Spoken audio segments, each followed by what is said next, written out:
నిన్న పవన్ కళ్యాణ్ గారు కూడా ఈరోజు ఏది జరిగిన అపచారానికి ఆయన ప్రాయశ్చిత్త యజ్ఞం చేసే పరిస్థితికి వచ్చాడు.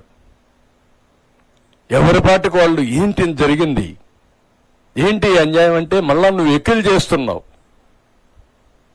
అంటే నీకు ఎవడిచ్చాడు ఈ అధికారం ఈ రాష్ట్రంలో? అసలు మీద మనిషి పుట్టుకని అడుగుతున్నా. మీ ప్రవర్తన చూస్తే ఏదన్నా లెక్కలేదా మీకు? ఏదంటే చేస్తారా? ఏదంటే చేస్తే మేము సపోర్ట్ చేయాలన్నా మిమ్మల్ని? నేను ఎన్నోసార్లు మీకు కూడా చెప్పాను, ప్రజలకందరికీ చెప్పాను, ఎన్నోసార్లు చెప్పాను.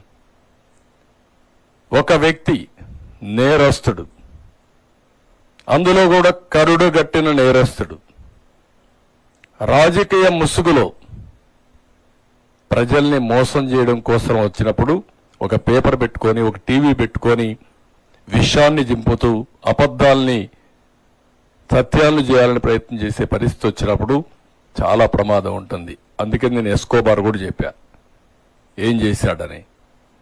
కానీ ఈరోజు మనం చూస్తే ఇక్కడికి వచ్చినప్పుడు ఈరోజు మళ్ళా ఇతని ధైర్యం నాకు అర్థం కాలేదు. మీరు కూడా చూసుంటారు, ఒక లెటర్ రాశాడు పిఎంకి. ఎన్ని గట్స్ ఉండాలండి మీకు?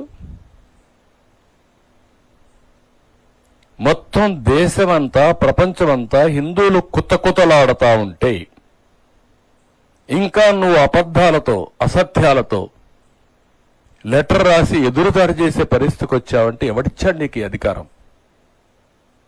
ఏమనుకుంటున్నారు మీరు? అందుకే ఇక్కడ చూస్తే ఏమంటాడు ఇక్కడ, ఎవడైనా సరే ఒక ముఖ్యమంత్రిగా the board of trustees consist of strong devotees of eminence from the divorce background and those recommended by union ministers and chief ministers of other states as well. This has been the practice for several decades. It is noteworthy that some of the current members of the TTD board are also affiliated to the BJP as well. Board members ఏం చేస్తారండి? ఎవరినేసావు నువ్వు ఈవోని? ఏ service అయినా ఎక్కడి నుంచి వచ్చాడు? మీరందరూ ఒకటి గుర్తుపెట్టుకోవాలి, వెంకటేశ్వర స్వామి దగ్గర హిందూ సాంప్రదాయ ప్రకారం ఇంట్లో ఎవరైనా చనిపోతే 1 year వెళ్ళం, అది అపచారం. మా తండ్రి చనిపోయాడు, నేను సీఎంగా ఉన్నా, వెళ్ళలేదు 1 year. నేను బ్రహ్మోత్సవానికి కూడా పోయినట్లేదు ఆ సంవత్సరం. దట్ ఈజ్ మై ఆచారం. కొడుకు చనిపోతే 12వ రోజు వస్తావా నువ్వు? అపవిత్రం కాదా? నీకు కాకపోవచ్చు, దేవునికి. అది ఒక ఆచారం. మీరు ఎప్పుడు కూడా గుర్తుపెట్టుకోవాల్సింది, సోనియా గాంధీ వచ్చి అఫిడవిట్ ఇచ్చారు, నాకు దేవుని పైన నమ్మకం, దర్శనం చేసుకుంటానని. Abdul Kalam president of India ఒక అఫిడవిట్ ఇచ్చాడు, నేను వెంకటేశ్వర స్వామి పైన నమ్మకం ఉంటుంది, నేను దర్శనం చేసుకుంటాను. వాళ్ళకంటే గొప్పోళ్ళ మీరు? ఎందుకు ఇవ్వలేదండి? ప్రతి ఒక్క దేవాలయానికి కొన్ని ఇవి ఉంటాయి, సాంప్రదాయాలు ఉంటాయి, కొన్ని ట్రెడిషన్స్, ఆచారాలు ఉంటాయి. ఒక ఇంట్లో మనం పూజ చేయాలంటే, వెంకటేశ్వర స్వామికి ఇంట్లో పూజ చేయాలంటే సాంప్రదాయ ప్రకారం అన్ని విధాలా ప్రక్షాళన చేసిన తర్వాతనే, పవిత్రంగా అయిన తర్వాతనే చేస్తాం. అలాంటిది వెంకటేశ్వర స్వామి దేవాలయంలో ఇలాంటి అపవిత్రమైన కార్యక్రమాలు ఏంటని నేను అడుగుతున్నా.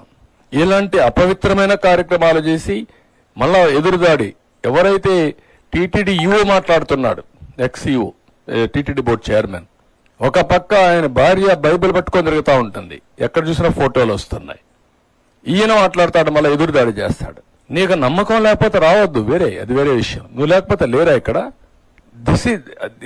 ఏ విషయంలో టీటీడీ బోర్డు చైర్మన్ సైడ్ నుంచి అప్పుడు భూమాన కరుణాకర్ రెడ్డి ఆయన కూతురు పెళ్లి క్రిస్టియన్ సాంప్రదాయ ప్రకారం చేశాడు, ఆయన టీటీడీ బోర్డు చైర్మన్. అంటే ఏంటి? ప్రజల్ని మభ్య పెడతారా మీరు? మోసం చేస్తారా? అంటే ప్రజల్ని ఫూల్స్ చేస్తారా మీరు? ప్రజలు అమాయకులు అనుకుంటున్నారా మీరు? నువ్వేం చేసినా మేము వినడానికి. నేను కూడా వాటికన్ దీనికి పోయి వచ్చాను, జెరూసలం. అక్కడ సాంప్రదాయాలు పాటించా, చూడడానికి పోయాను, వచ్చాను. నాకు నమ్మకం అది, పోయి వచ్చాను అంతవరకే. నువ్వు వెళ్ళు, నమ్మకాన్ని అక్కడ సాంప్రదాయాన్ని గౌరవం తిరువారూరు కేరళలో అక్కడ షర్ట్ గురువాయూరు కాదు తిరువాయూరు అనుకుంటది కేరళ గురువాయూరు అక్కడికి పోయినప్పుడు షర్ట్ లేకుండా వెళ్తారు. దట్ ఈస్ సాంప్రదాయం. ఒక్కొక్క టెంపుల్కి ఒక్కొక్క సాంప్రదాయాలు ఉన్నాయి.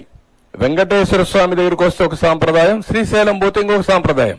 ఆ సాంప్రదాయాలు గౌరవిస్తేనే మనం పోవాలి.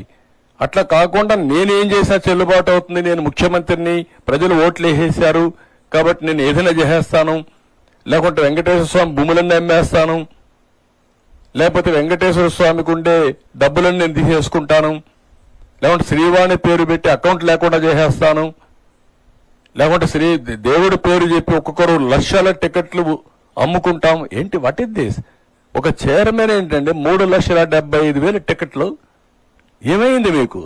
3,75,000 టికెట్లు ఇచ్చుకున్నారు వాళ్ళ పీరియడ్ లో దర్శనానికి. ఇవన్నీ షాకింగ్. ఇవన్నీ చూస్తామంటే ఎక్కడికి పోతున్నామో అర్థం కాకుండా వీళ్ళు ఇష్ట ప్రకారం చేసే పరిస్థితికి వచ్చారు.